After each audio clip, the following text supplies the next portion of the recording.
Do stay with us with the rest of the news, and I'll be back.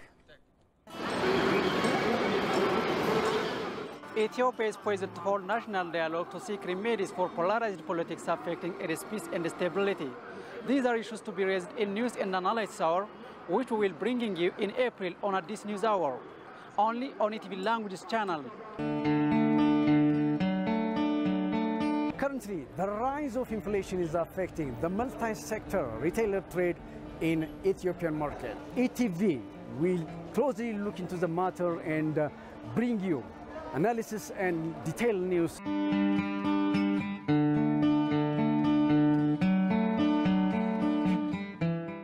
Addis Ababa is the political seat of African Union and other international organizations. And ATV English will bring you fresh stories on the diplomatic arena.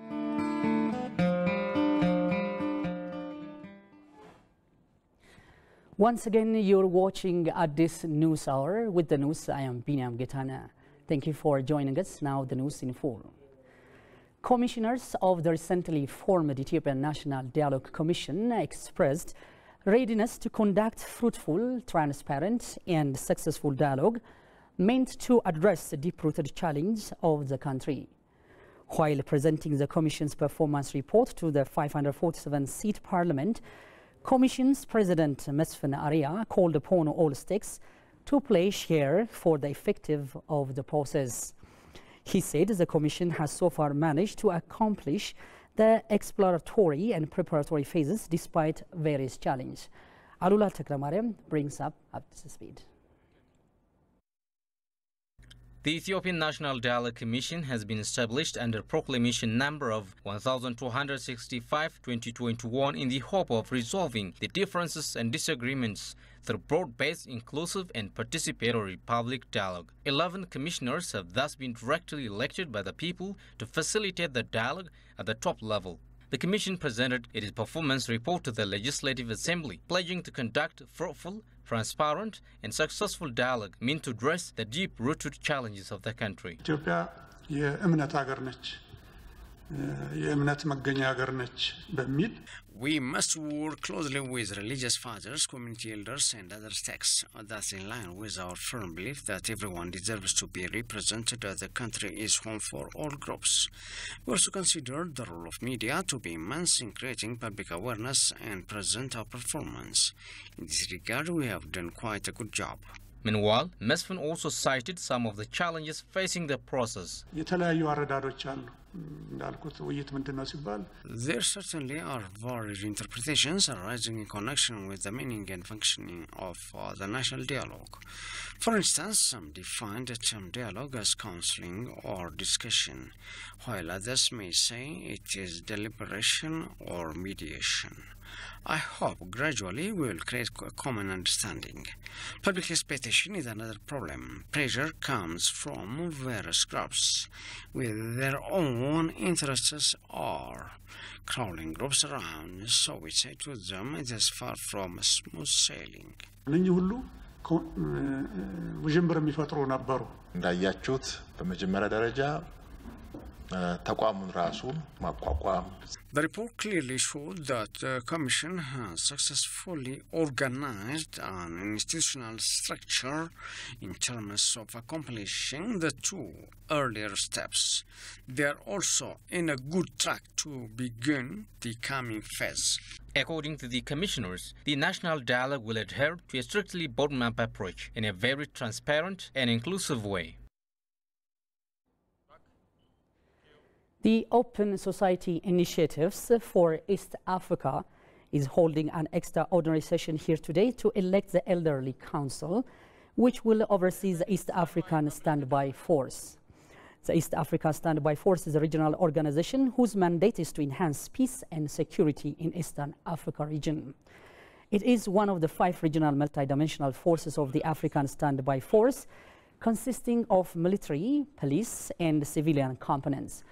Our staff's reporter Habtam Washagre is at the event, and let's join him. Good morning, Habtamu, and tell us what's going on there. Thank you very much, Binyam. Hello, everyone.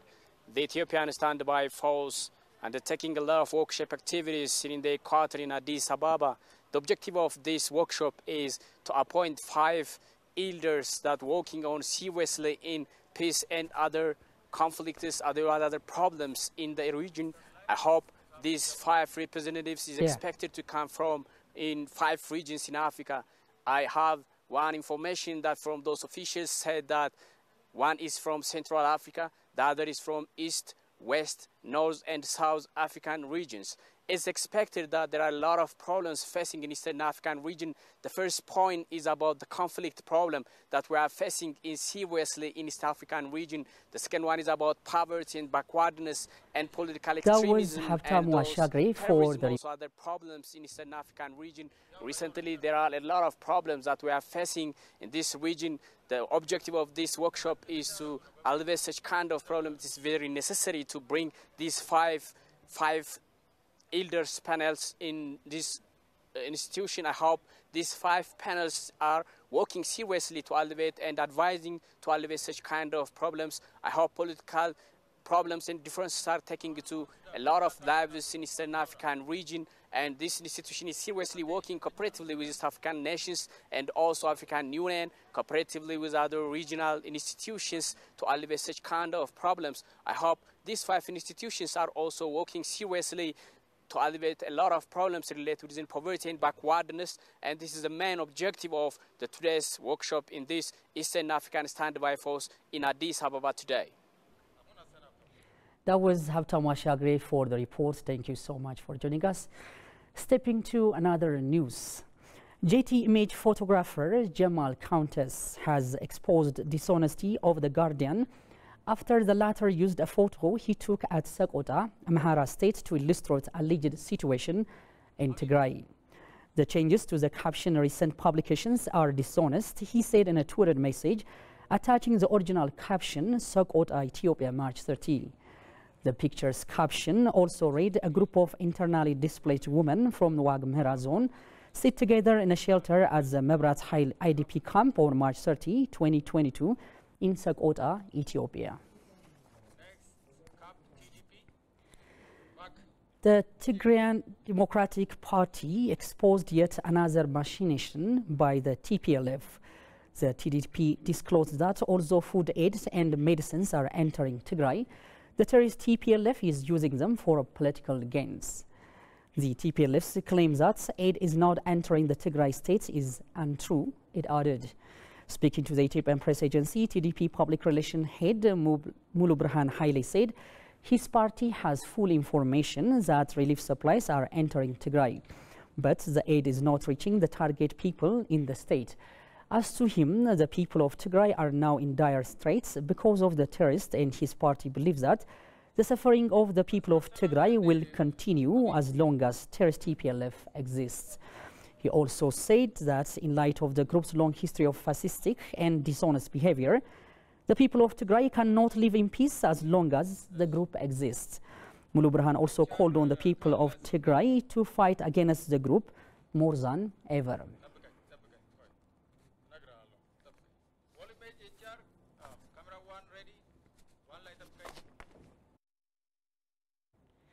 Meanwhile, Ethiopians in the diaspora have been vociferously protesting the punitive HR 6600 and SR 2199 bills, which call for the imposition of tougher sanctions against Ethiopia, saying that the Joe Biden administration is pushing for more sanctions on Ethiopia.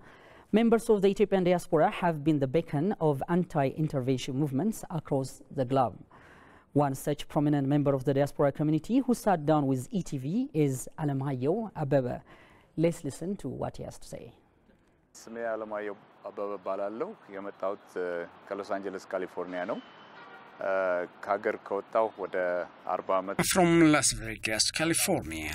I've been living there for the past 40 years. This is my 4th visit to Ethiopia, all the previous 3 being during the war in Tigray.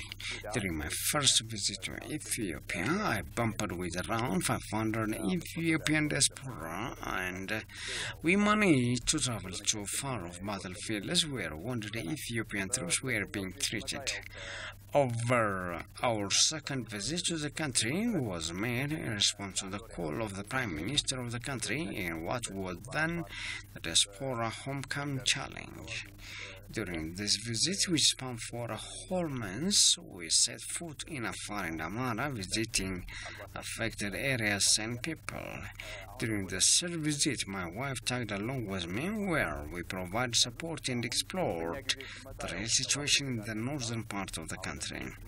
There is no mistaking the nature of the necessary policy, for the United States intent comes first. For that to happen, though, they expect governments across the globe to bow down to them. The very purpose of HR 6600 is making Ethiopia a virtual United States protectorate. This punitive bill is all about tougher sanctions and thus pushing the country down the drain. We need to tighten our belts and stop this bill from being written into law. But this can only happen when we put aside minor differences and establish bigger partnerships. If allowed to continue unchecked, these minor differences will only compromise the nation's unity. We need to focus on our unity. HR 600 is now on the table with a potent force working day and night to help it pass. But now, they have come with human rights issues. Yet again, we need to maintain strengthening our unity to resist foreign intrusions. We have to wake up and struggle for our unity. You're watching at this news hour with me, Biniam Getana. Now moving to another news story. A member of Eid Diaspora Homecoming Challenge Committee says numerous tasks have been carried out both internally and domestically to welcome the diaspora. It is to be recalled that a national committee was organized and tasked with numerous activities to host Eid celebration following the call to the diaspora by Prime Minister Abiy Ahmed. Shagawi Matau reports. Following the call to the diaspora and Ethiopian friends to attend Eid celebration in Ethiopia by Abiy Ahmed, a national committee was organized and numerous activities have been carried out both internationally and domestically. The committee established to facilitate the Great Ethiopian Homecoming under the banner Eid al-Fitr to Eid al-Adha has been convening since early March and deliberating on preliminary plans to host the program. In an exclusive interview with ETV, Ustaz Kamil Shamsu, a member of Eid to Eid Diaspora Homecoming Challenge, said that the National Committee is undertaking various tasks both internationally and domestically to welcome the diaspora in Ethiopia. Every committee is were doing its own best. For example, Foreign Affairs, they disseminated or sent the package or the content of this program to different embassies and consulates to communicate the people over there, the community over there. Locally or domestically, there are different preparations.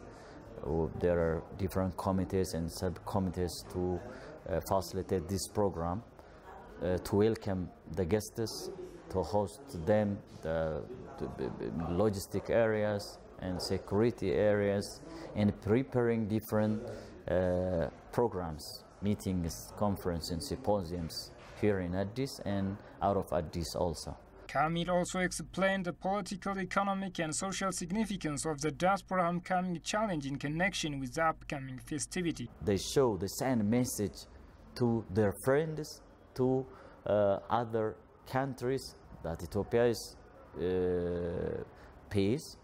People are living friendly, living in tolerance with each other, and this one. The other thing is it has economic impacts. When this diaspora comes to Ethiopia, there are different packages prepared in different regions, what the investment opportunities in Ethiopia. The other one is social, it has social impact. This shows that Ethiopia is a diversified country. There are Christian, there are Muslim,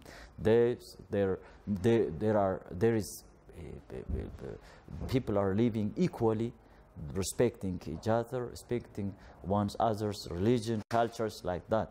So, and this strengthens the bonds of the Ethiopian diasporas and the Ethiopians living in their country. Finally, Kamil wished a happy Eid al-Fitr for the Muslim faithful and urged them to continue their good deeds for displaced and war-affected people. My message is to Ethiopian Muslims, since we're Ethiopian Muslims and world Muslims, since we are approaching Eid, I want to say happy Eid al-Fitr for all Muslims living in Ethiopia and living abroad and world Muslims. So I hope this Eid will be Eid of peace, Eid of joy. We adopted in this holy months of Ramadan different good deeds. So we adopted giving more for poor people, helping poor people, helping displaced people due to war and due to droughts in different parts of our country. So we have to continue this.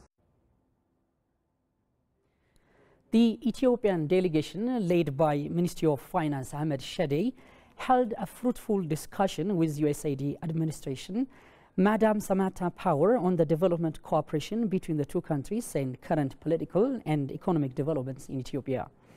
The discussion focused on the multifaceted challenge of the conflict, the recent drought affecting the Horn region, and implication of the current global trend of increasing commodity prices on Ethiopia food security.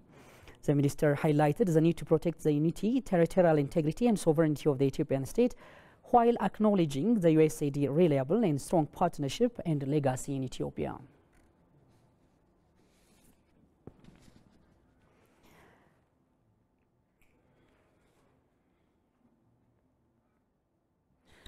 Likewise, the U.S. Embassy Charged Affairs in Addis Ababa, Ambassador Tracy Ann Jacobson, has arrived in Gode town in Somali region.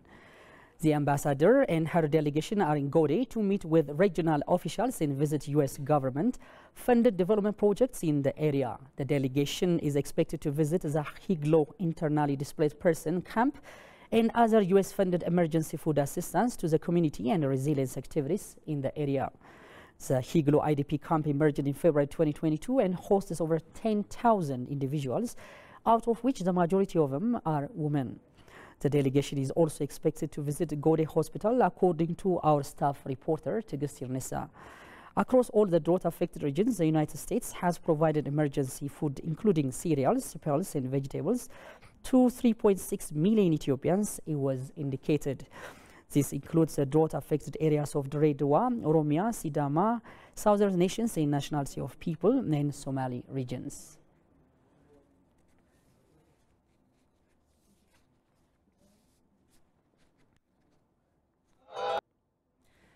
Members of the Ethiopian diaspora community express readiness to combat undue foreign pressure at any cost. Director of the Diaspora Community Development, Nabiyu Solomon, exclusively told ETV English that Ethiopians from across the world are increasingly rejoining to the national call to oppose any external pressure. Alula Takramariam presents the following story.